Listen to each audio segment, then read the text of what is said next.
Hello, I'm Ernest Borgnine. You may remember me as General Warden, part of the unlikely team of heroes in the film The Dirty Dozen. When speaking about his award-winning film, director Robert Aldrich described it as a work that turned the war film inside out. This during a particularly turbulent time in American history, the 60s, when the film was released. As a general in the United States Army, I ordered Lee Marvin to eliminate the Germans at any cost.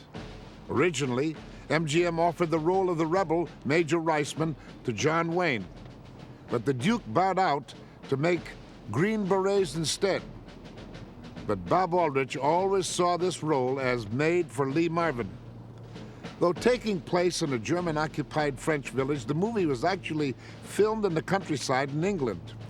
And it was along these rolling hills that art director Bill Hutchinson assembled a crew of 85 and constructed the massive French chateau, the building that would become the redeeming ground for many of our outcast heroes.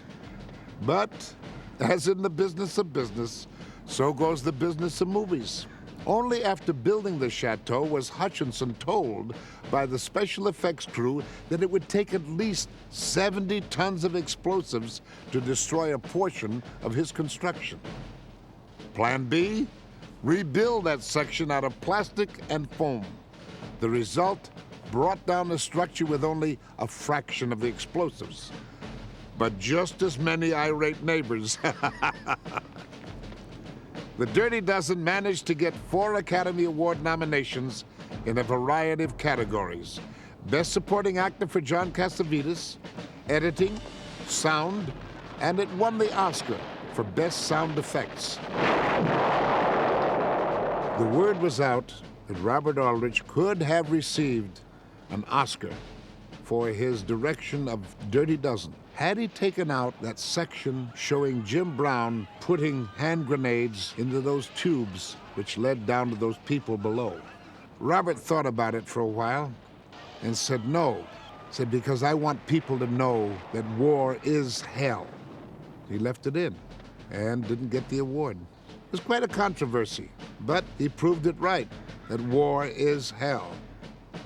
In 1985, Lee Marvin, Richard Jekyll, and I reunited for another mission, a made-for-TV sequel shot in Yugoslavia, followed by 2 more.